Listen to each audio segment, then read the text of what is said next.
All right, everyone. Thank you for joining us. It is Geekspeak from the Woohoo. Business Marketing Mixer. I am Rena Little from Littleworks Indie Media, and this is Pip from Seymour Digital Media. And today we have a great topic on. It's one of my actual favorite topics: how to create marketing campaigns with a human touch.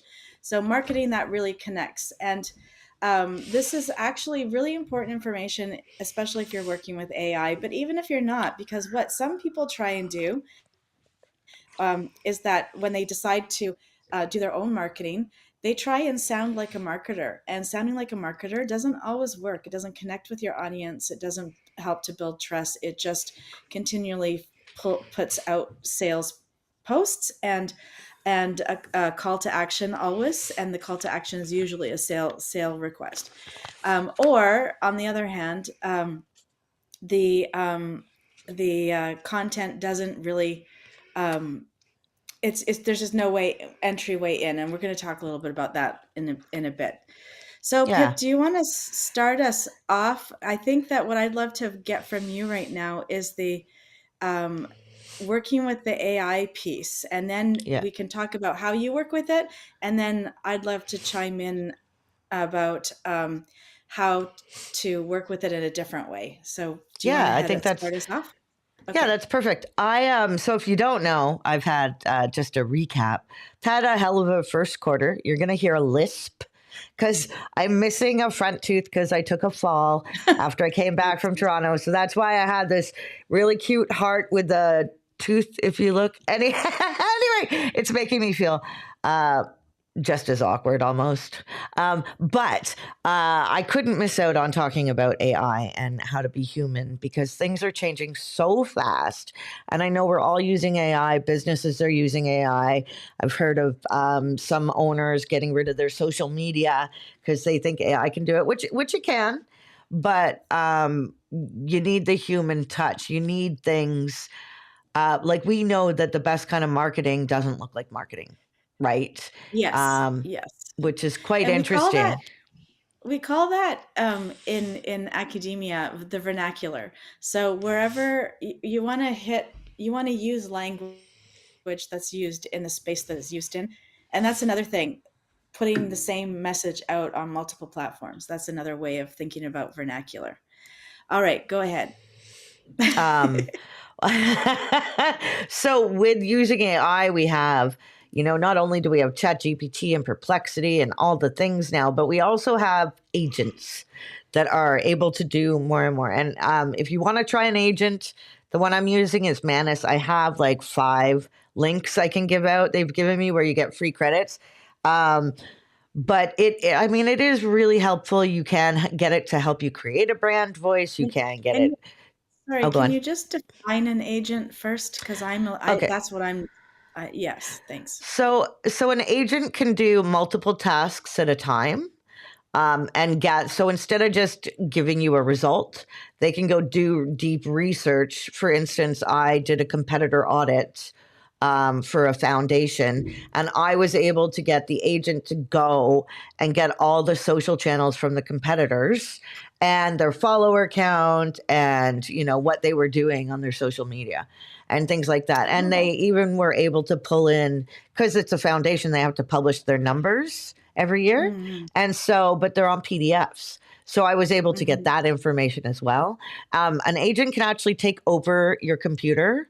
And if it gets stuck, you can hit take over and you can like sign in. It doesn't do well with Google Ads or Google Analytics at all at this point, but it does really great research, really great. It can do a PowerPoint slide deck. It can do, so much. I'm using Manus right now, but it also doesn't have the human element, right? Like it's really Yeah. good, but you need to go through all your copy and rewrite it. The other thing was you saw last week, and I have to replicate it. Um, you saw last week a TikTok that you sent me that Mhm. turned around and the woman showed that when she took it and put it in, I think she put it in WordPress or something, and then she went to the Mhm. text editor and she could see the tags that were left. And by So agents or ChatGPT, right? yeah, so basically, I can go to anybody's blog post, pull the copy, and and um, and identify whether or not the whole thing was written by AI. It's easy to do, so you can't really fool everyone as easily.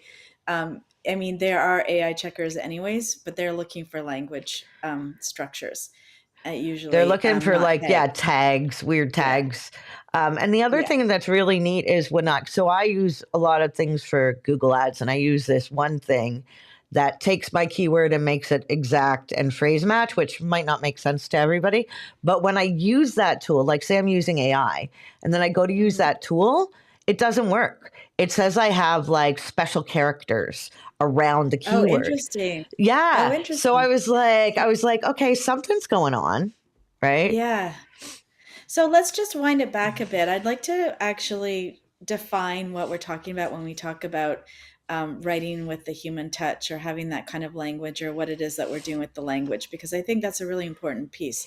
So there are words and phrases, we've all seen them. My favorite ones are a deep dive. We're going to do a deep dive today because AI It's just always a says that, dive.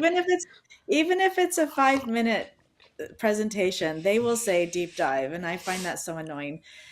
When I'm promised a deep dive and I get 5, 10 minutes, even 30 minutes, I don't think qualifies as a deep dive.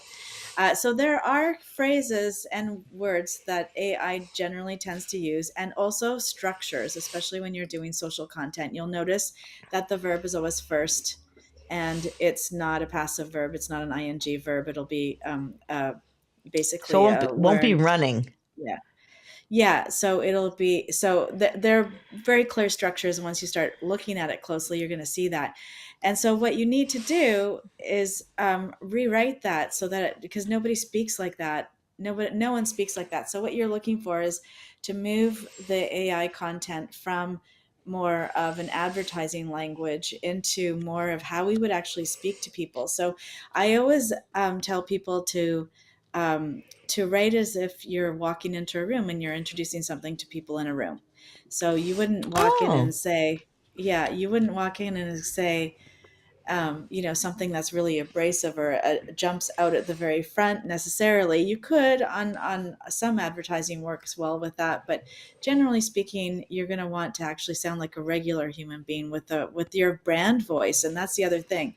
So one thing that you can do is you can train AI with your brand voice, and you can also set AI up so that it actually rewrites for you. You can say, okay, well, this has got all the good information. So now can you please write that's in a more approachable and friendly manner? And then it will give you Mm. a different version with the same information.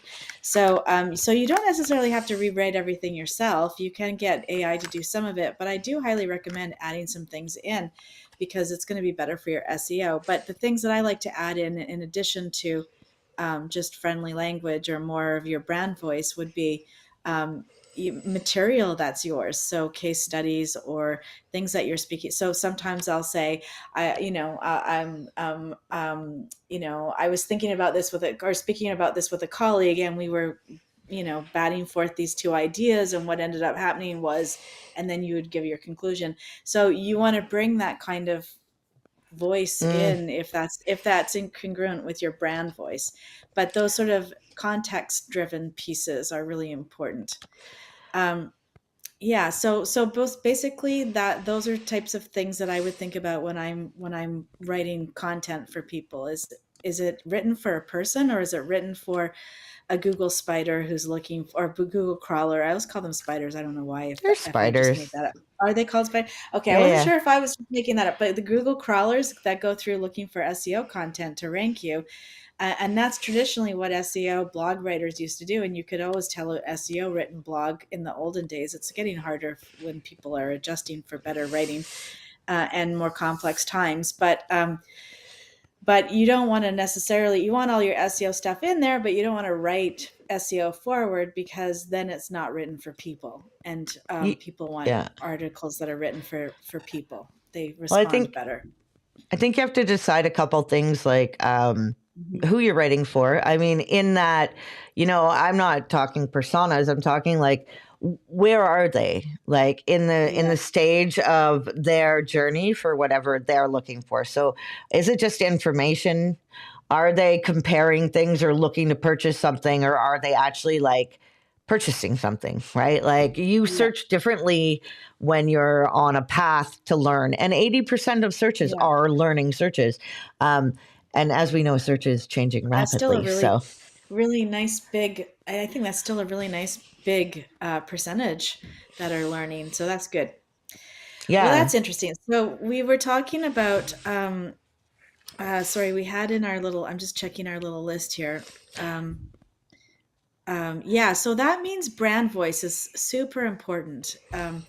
So, and that's the difference. AI will often give you marketing voice, or if you ask, I need social media posts, or I need, a blog article, it will give you, it'll give you marketing voice, unless you've taught it well. So, we were looking at at one of my strategies was to create like separate channels for ChatGPT and then train it. So all the little work stuff would go into one channel. But actually, ChatGPT just launched last week, cross channel, the ability to understand that cross channels, which I'm not sure if it's good. I haven't looked at it or tested it, but so I'm still Well, keeping mine within different channels.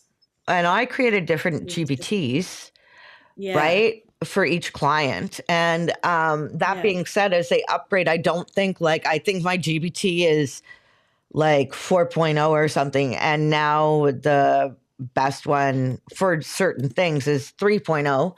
So I'm trying to look to it, see what mine is. and then they were saying that there was a memory problem, right? And Oh, so it couldn't remember stuff. So then if you do things in projects, it remembers things like yeah. specifically. So I Yeah. mean, Yes. we're And all I think trying when I different said things. yeah, so when I say channels, I actually mean projects. That's exactly Oh, correct. So, okay. yeah, Because the so I projects have keep the mhm. memory of them their Yeah, own. so yeah, so what's really fun as a business owner, because I know that we always talk about our working with our client material, but as a business owner, my Little Works channel, because I was working through a number of months ago, updating my business plan. I worked out all of my business plan stuff like ideal target market, what my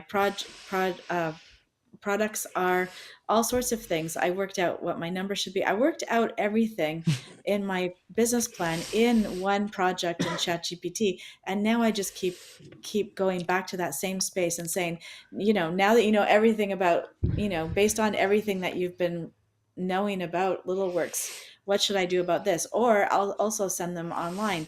What can you find online about this company? And it will pull some other stuff in that I didn't even know existed, quite frankly. So so Ooh, that keeping those says something good.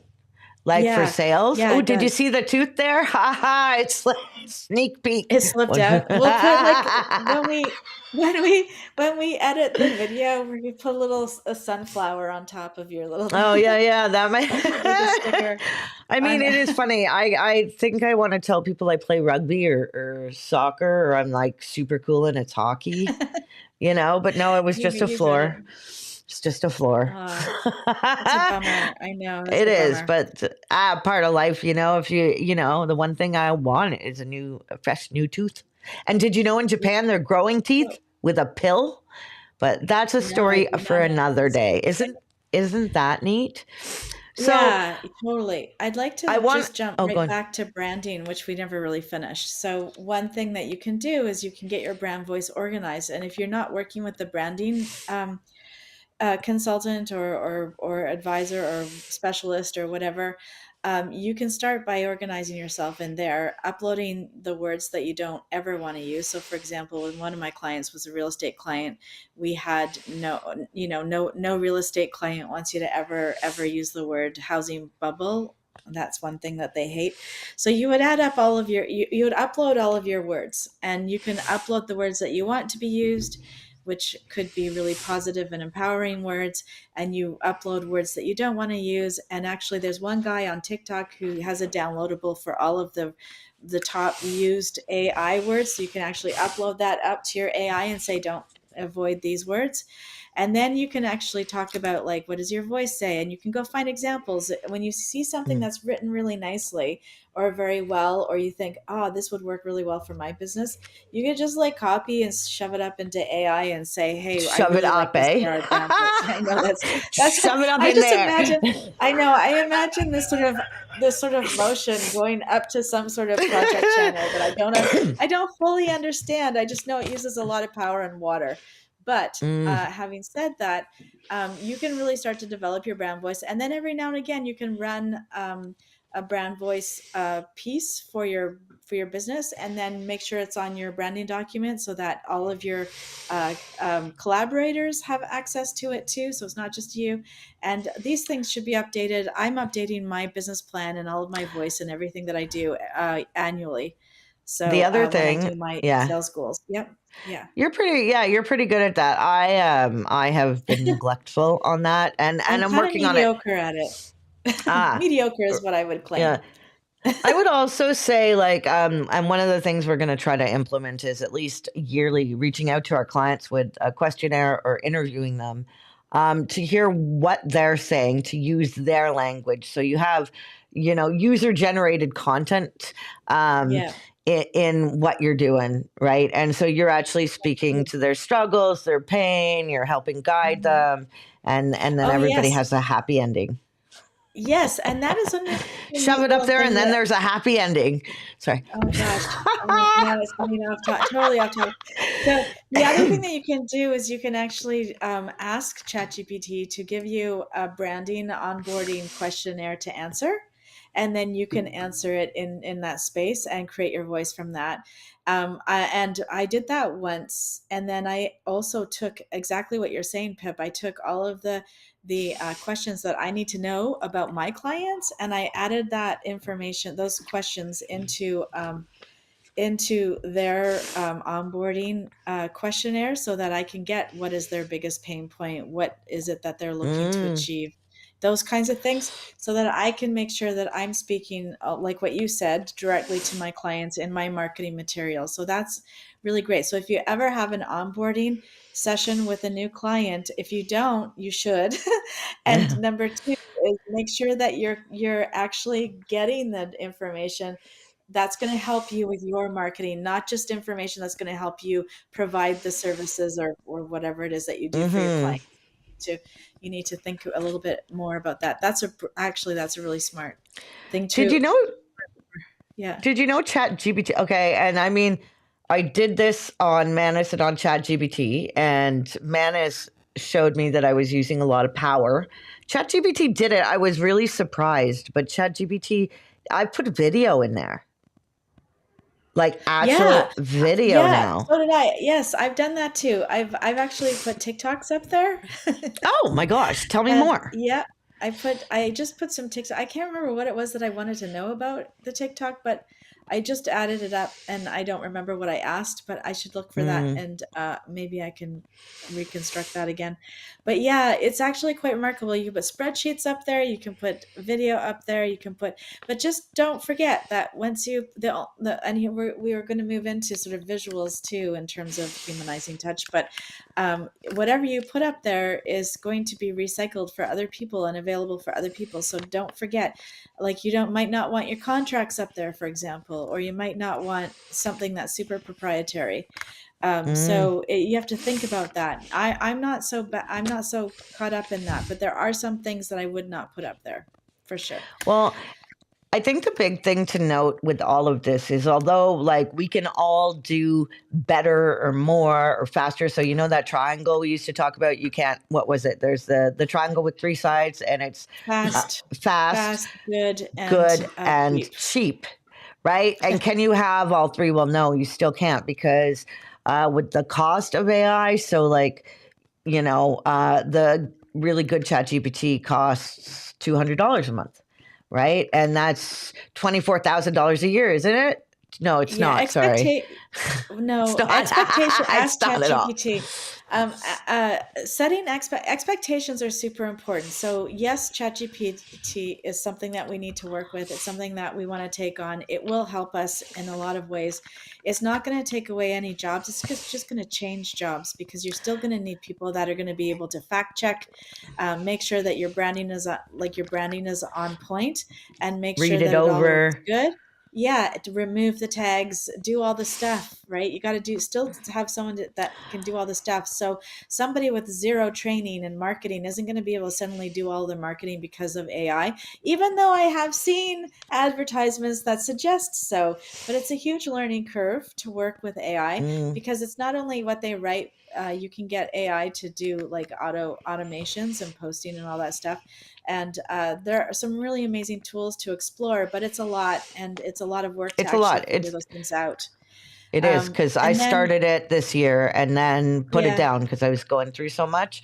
But yeah, it is like it's however your career is going to go. I mean, you have to. I think you have to yeah, grab on to the tools and start learning them.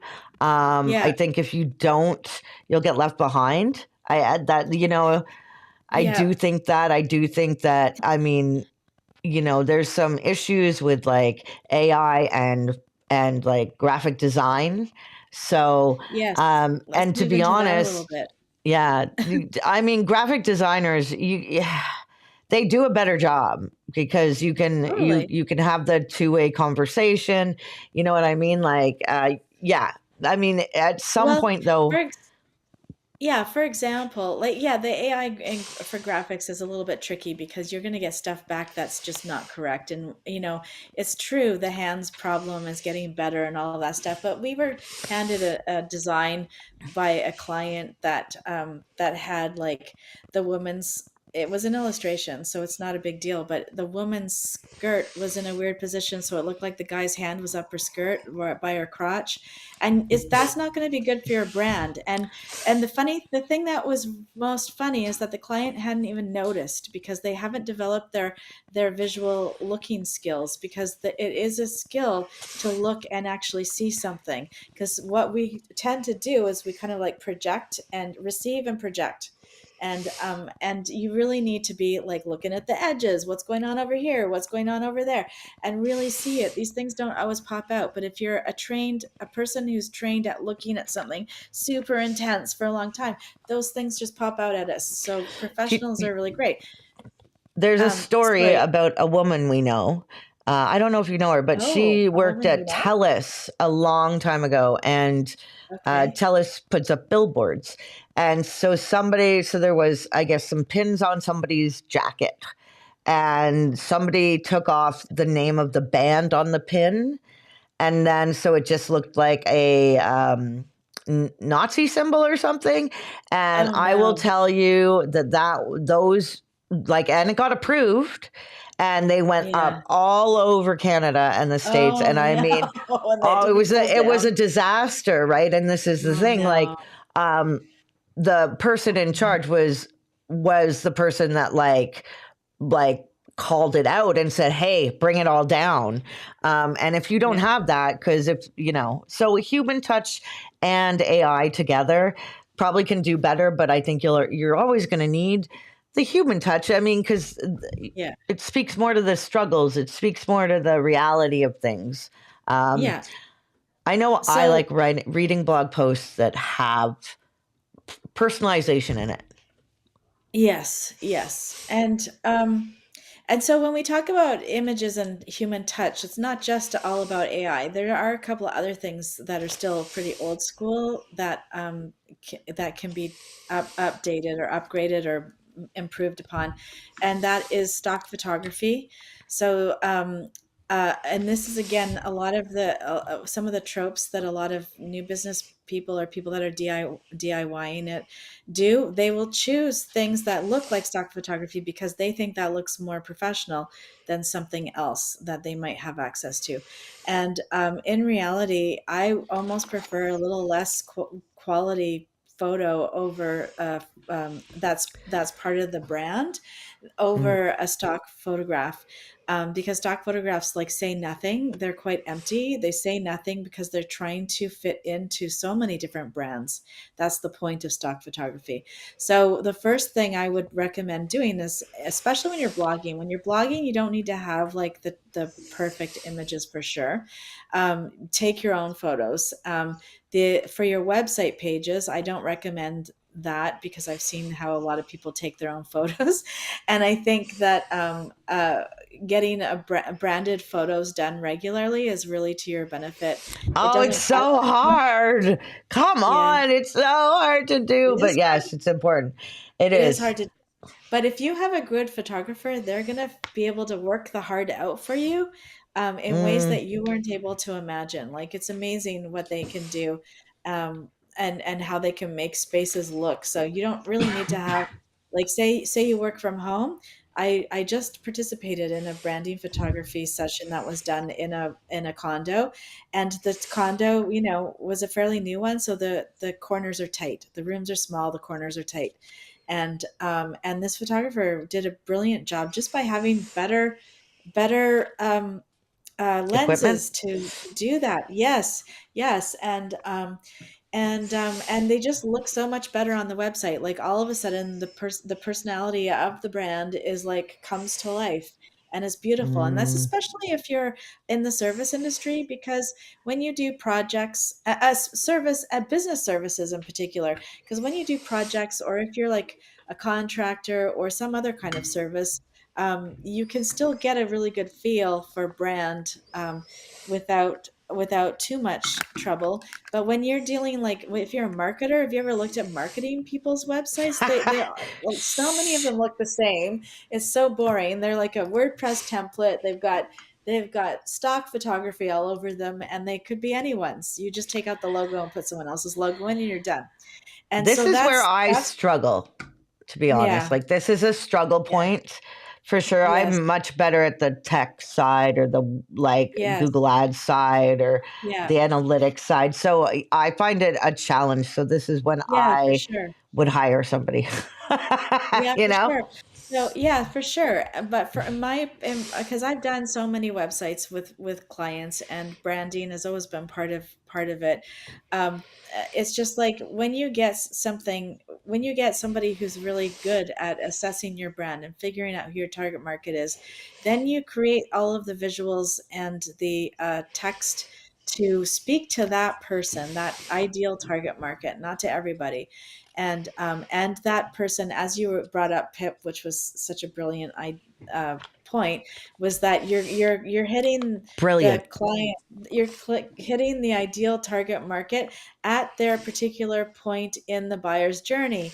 And that has to be, and that's why we, thinking about websites as here's the home page, here's the about page, here's the services page, it shouldn't really be thought about like that. We need to like sort of figure out what the content is, and what the messaging, and which part of the journey they're in, and then build, in addition to the content, the user experience throughout that site. Yeah. And that's when you have a beautifully branded organization, is when somebody can go through at different stages of the buying journey and get exactly what it is that they need spoken in a way that resonates with them.